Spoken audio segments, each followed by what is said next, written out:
The chamber of the Galactic Council was silent at first, the kind of silence that comes before a storm. Every seat was filled. Representatives of 100 species sat in their tall chairs, waiting for the humans to speak. For years, humans had been the voice of balance. They were the ones who stepped in when enemies refused to talk. They were the ones who made the strong think twice before crushing the weak. In the chamber, everyone knew one truth. If humans walked away, the galaxy would not remain the same.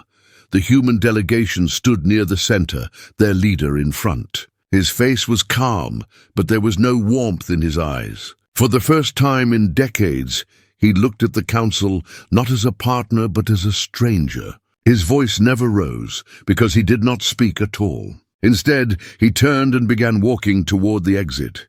The sound of footsteps echoed across the great hall. It was a sound sharper than any weapon. The other species looked at each other in shock. Was this truly happening? Were the humans leaving the council? Whispers started, then grew louder. A voice from one of the smaller species shouted, begging the humans to stop. Another voice accused them of betrayal, but the humans kept walking. Their faces showed no anger, no regret, only silence. It was this silence that made the chamber tremble. Silence meant choice. Silence meant the humans no longer cared to explain themselves. For the council, that was worse than any threat. The leader of a warrior race stood up, slamming his hand on the table. He demanded that the humans return and explain. His words were filled with pride, but when the humans did not stop, his voice shook with fear. Even his own soldiers glanced at him, knowing that without humans present, his empire would no longer be held back. Step by step, the human delegation reached the massive doors at the far end of the chamber. The guards did not stop them. No one dared. The doors opened, and light from outside poured in, casting long shadows over the council floor. With one last look, the humans walked out. The doors closed behind them with a sound that seemed to end an era. For a moment, no one moved. The council chamber, once a place of order, now felt empty, weak, and broken. The absence of humans was like the sudden removal of a pillar that held a great tower. Everyone inside felt it. Everyone inside understood what it meant. Fear spread across the faces of the smaller species. They had trusted humanity's presence as a shield. With humans gone, who would stop the great powers from crushing them? Who would protect the weak when greed and pride ruled again? The leaders of the great empires exchanged glances. Some smiled in secret, their eyes filled with ambition. They had waited for this day. They had hated human interference, hated the way humans forced them into peace. Now the road was open. Now nothing stood in their way, but not all were pleased. Some leaders shifted uncomfortably in their seats. They knew the truth. The humans had not left because they were weak. They had left because they had grown tired. And a tired human race was more dangerous than a friendly one. The silence in the chamber turned heavy, almost crushing. Every species felt it pressing down on them. They realized that humanity's departure was not only a choice, it was a warning. Humans had said nothing, but their silence carried a message. You are on your own now. Outside the chamber, the human ships were already leaving orbit. From the council windows, delegates could see the streaks of light as engines ignited, carrying the fleet back toward human space. The ships moved with discipline, with unity. There was no hesitation, no sign of doubt. Humanity had made its decision, and nothing would change it. Inside, panic began to grow. Delegates argued, shouting across the floor. Some called for immediate talks to bring the humans back. Others demanded the council continue without them. Old grudges rose from the shadows. The balance that had kept the galaxy safe was breaking before their very eyes. In one corner, a representative of a smaller race whispered to his aide. His voice shook. Do you feel it? The air itself is different. The council is no longer whole. The humans have left us to face each other alone. The aide nodded, but his eyes were fixed on the door where the humans had walked out. He, like many others, was not only afraid of the chaos that would come, he was afraid of the humans themselves. Because when a race like humanity chose silence, it was never truly silence. It was strategy. It was a storm waiting behind dark clouds. The narrator's voice breaks into the scene. When humans turned their backs on the council, the galaxy was left standing at the edge of chaos. The question was not whether the council would fall apart, it was how fast. And when the first cracks appeared, the galaxy would remember this day as the moment everything changed. Tension rises. The Galactic Council chamber did not return to order. After the humans left, it was as if the very walls of the hall had lost their strength. The banners of the great powers still hung above the seats, but their colors looked dim. The galaxy had entered a new season, and it smelled of fear. At first the voices were soft. Delegates whispered to one another, trying to understand what had just happened. But soon the whispers became louder, rising into shouts. Accusations filled the air. Some claimed that humanity had betrayed the Council. Others warned that it was the Council itself that had driven the humans away. A representative from a smaller trade species stood, his eyes wide with panic. "Without humans we cannot hold our borders. Do you not see? The predators will come for us first." His voice cracked as he looked toward the leaders of the great empires, who remained silent, but whose eyes burned with hidden fire. The chamber broke into chaos. Voices overlapped, promises and threats mixing together. For decades, the Council had acted as one. Now it was becoming a battlefield of words. Beyond the Council chamber, news spread quickly. Across hundreds of star systems, the departure of humans was felt like a quake. On frontier worlds, merchants locked their ports. On military outposts, soldiers sharpened their blades and checked their weapons twice. On hidden stations, spies sent urgent messages to their masters. The galaxy knew the truth. When humans walked away, peace was only a memory. In the days that followed, the cracks widened. Long-forgotten grudges came back to life. On the border between two rival empires, fleets began to move into position. Their leaders, once restrained by human presence, now felt free to test each other. The first reports arrived in the Council chamber only 3 days after the humans left. A mining colony burned. Refugees fled into the darkness of space, chased by ships with no mercy. When asked who had attacked, the survivors gave no answer. They only repeated the same phrase over and over. No one stopped them. No one came. Inside the chamber, the smaller species began to beg for protection. They demanded the Council create a new fleet to replace the humans, but the great powers refused. They argued, each accusing the other of seeking advantage. Their words dripped with venom, and the hall echoed with rage.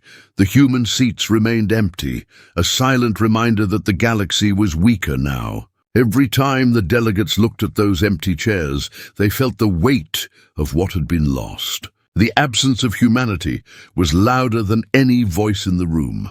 One evening, a gathering of envoys took place in secret, far from the eyes of the Council. They met in a dim chamber beneath the city, their faces pale with fear. A representative of a small aquatic race whispered, "The humans are not gone because of weakness. They left because they do not want to protect us anymore. Do you not understand? They chose silence so that the galaxy would tear itself apart." Another envoy shook his head. "No, they left to prepare for something worse. Their fleets are moving deeper into human space. I have seen the reports. They are gathering strength. Why, for what purpose?" The question lingered in the dark room. No one answered. No one wanted to. Meanwhile, deep in human territory, entire fleets did indeed move with precision. World after world prepared for something unseen. Factories lit up, producing weapons at a scale the galaxy had not witnessed in years. Soldiers trained in silence, their faces hard, their voices firm. They did not speak of the Council.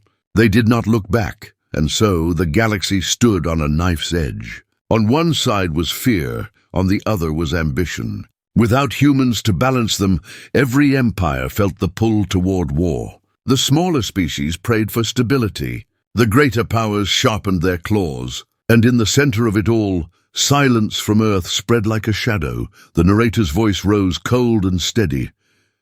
Peace had always been fragile. It lived only because humans forced it to survive. But with humanity's departure, the galaxy remembered its true nature. Violence does not need permission. Greed does not need reason. The council had begun to rot from within, and the stench of chaos was only beginning to rise. The first collapse, the first war, did not begin with an announcement. It began with fire. On the distant border between the Vorak Dominion and the Aelari Ascendancy, two fleets met above a barren world rich in rare minerals. For decades, both sides had kept their ships in check, always aware that human eyes were watching. But with humans gone, the restraint vanished. The battle was swift and merciless. Dozens of warships lit the sky with fire. The planet below shook as orbital strikes rained down. Entire cities burned in hours. Their inhabitants turned to ash without warning. The Council received the reports too late. By the time envoys demanded a ceasefire, the world was already nothing but smoke. The Council chamber, once the heart of unity, became the stage of accusation. Representatives shouted across the floor, each blaming the other. The Vorak claimed they had only defended themselves. The Aelari swore they were attacked without reason. Both sides demanded the Council take their part. Neither cared for peace. The smaller races sat frozen, their voices drowned in the storm. They had no fleets, no armies, strong enough to defend themselves. The humans had once shielded them. Now no one did. Fear spread like disease. The first wave of refugees arrived within weeks. Broken ships drifted into neutral systems, carrying survivors of burned colonies. Their faces were hollow, their eyes wide with despair. They spoke of families slaughtered, of homes lost, of fire falling from the skies. And always their words ended the same. The humans are not here. No one is coming to help us. In the streets of the Council city, panic took root. Merchants closed their markets. Children of alien races were pulled indoors, away from the growing unrest. Armored guards patrolled the plazas, but even they looked uncertain, as if waiting for the order to flee. Behind closed doors, the leaders of the great powers began to scheme. Each believed the same thing. Without humans, the galaxy was theirs to shape. But each also feared the others. Every empire sharpened its blade, building new fleets, training new soldiers.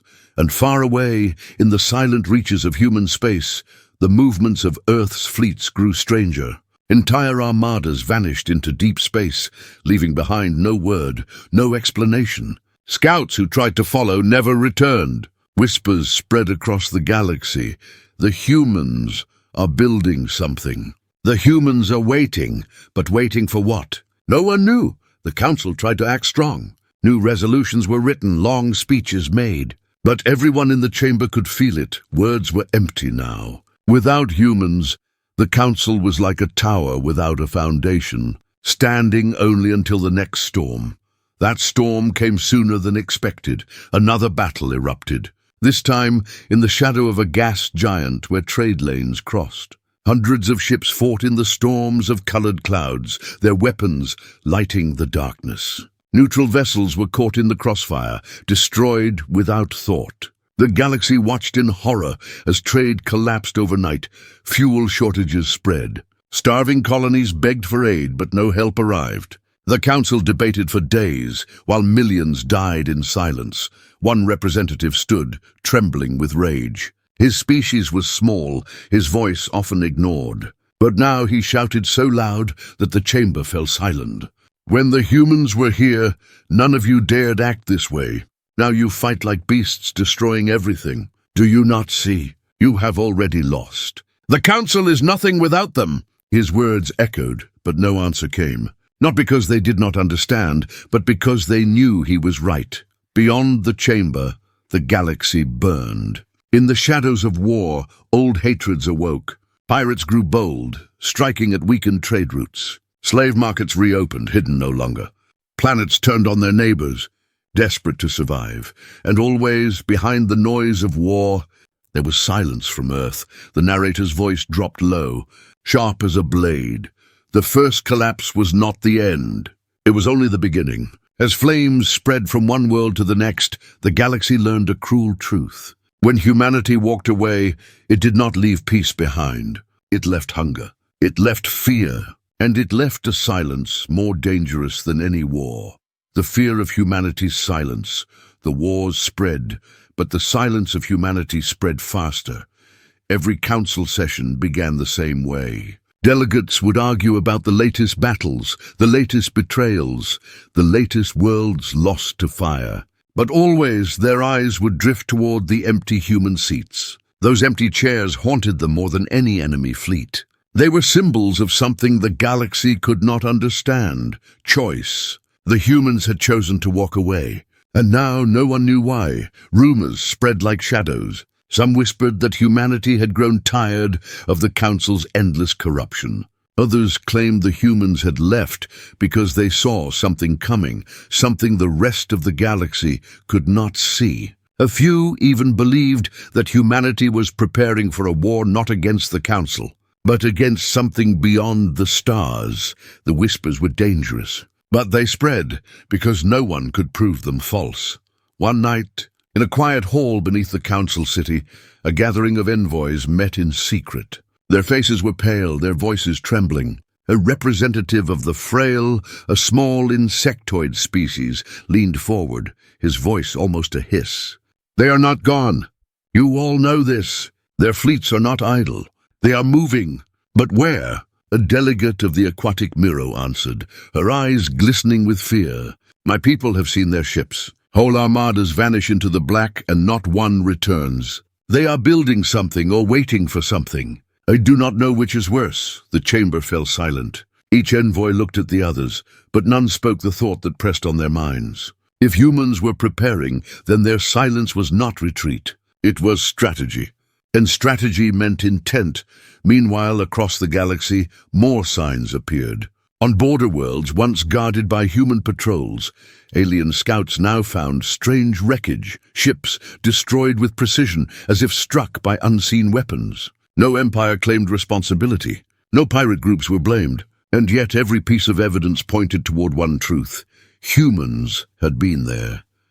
The fear deepened. What if humanity was not only watching but testing? What if the chaos tearing the galaxy apart was exactly what they wanted? Back in the council chamber, paranoia consumed the leaders. Delegates accused one another of forming secret pacts with humanity.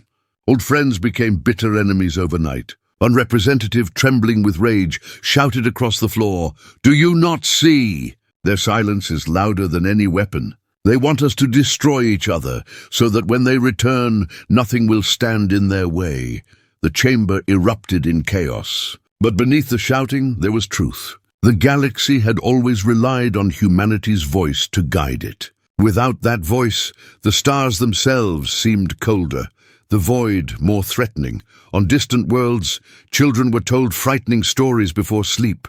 They were warned to behave, or else the silent humans would come for them. Myths grew quickly in the absence of facts. Humanity became not just a race, but a phantom presence, unseen, unpredictable, unstoppable. The great powers, once eager to seize control, now grew uneasy. Their fleets were vast, their armies strong, yet none dared to march on human space. The silence was too heavy, the mystery too great. It was like staring into a dark forest, knowing something was inside but unable to see. The silence itself had become a weapon. And then came the incident. On a remote council outpost near the galactic rim, an envoy ship was dispatched to Earth. Its mission was simple: open talks, convince humanity to return. Weeks passed. No word came back. Then 1 month later, fragments of the ship were discovered drifting in space, burned and shattered. There were no survivors. No message. The council demanded answers. They sent another envoy. This one never returned at all. The conclusion was unavoidable. Humanity did not want to be reached. Worse, humanity had made it clear that those who tried would not survive. The smaller species panicked. To them, the message was clear: humanity was no longer a friend. Humanity was something to fear. The narrator's voice grew cold, each word sharp as a blade. The galaxy once saw humans as protectors, as diplomats, as warriors of balance. But when silence became their weapon, even the strongest empires trembled. For in the void of words, there was only one truth left. Humanity had not abandoned the council because it was weak. Humanity had abandoned it because the galaxy no longer deserved their voice. The breaking point, the council chamber, had once been a monument to order. Its high walls had echoed with reason. Its banners had stood for peace. But now those same walls shook with rage. Delegates screamed over one another, their voices sharp and bitter. The chamber was no longer a place of unity. It was a battlefield without weapons. The breaking point came when the Vorak Dominion and the Elari Ascendancy, already locked in war, formally withdrew from the council. Their envoys tore down their banners and cast them to the floor, declaring that the council was dead. The sound of fabric ripping echoed like the tearing of history itself. The smaller species broke into panic. Some pleaded for calm, others shouted in despair. But the flood had begun, and no force could stop it. One by one, other powers followed. Flags were removed. Seats were emptied. The chamber became hollow, stripped of its purpose. The council, once the center of the galaxy, was now nothing more than a ruin filled with echoes. Outside the chamber, the galaxy unraveled faster than ever. New wars erupted across the stars. Colonies burned. Trade routes collapsed. Piracy spread like wildfire. Slave markets rose in places where they had been hidden for centuries. Entire worlds disappeared under the weight of conflict. In the streets of the council city, riots broke out. Citizens of a dozen races clashed in fear and anger. Buildings were burned. Statues of unity were torn down. Blood stained the plazas where children had once played. And still, the human seats inside the chamber remained empty. That silence was heavier than the sound of war. Then came the moment the galaxy had feared. Above the skies of the council world, a shadow appeared. It was a single fleet. Human ships black against the stars, their hulls glowing faintly with blue light. They did not send messages. They did not announce their presence. They simply arrived, and the galaxy trembled. From the ground, citizens looked up at the massive ships, their forms sharp and precise, like blades of steel suspended in the heavens. No one fired. No one dared. Inside what remained of the council chamber, the last delegates froze in silence. Their arguments died on their lips. All eyes turned to the windows, where the ships hung like predators circling their prey. The silence was unbearable. No envoy stepped forward. No human voice spoke. The ships simply remained, watching, waiting. One delegate whispered what many already feared. They have returned. Not to talk, not to protect, but to remind us who we are without them. Across the galaxy, the same sight repeated. Human fleets appeared in orbit above fractured worlds, above burning colonies, above shattered trade routes. They did not interfere. They did not fight. They only watched. And their silence was louder than war. For the first time, the galaxy realized the truth. Humanity had not abandoned them. Humanity had forced them to face themselves. And in that reflection, the galaxy saw its own chaos, its own greed, its own violence. The council was gone. The galaxy was burning, and humanity stood apart, silent, unbroken, untouchable. The narrator's voice cut through the silence, cold and final. When humanity turned its back, the galaxy drowned in its own weakness. The council fractured, the stars burned, and the empires bled. But when the fleets returned, silent and unyielding, the galaxy understood the cruel truth. Humanity had never been absent. Humanity had been waiting for the galaxy to destroy itself, so that when they chose to act, nothing would stand in their way.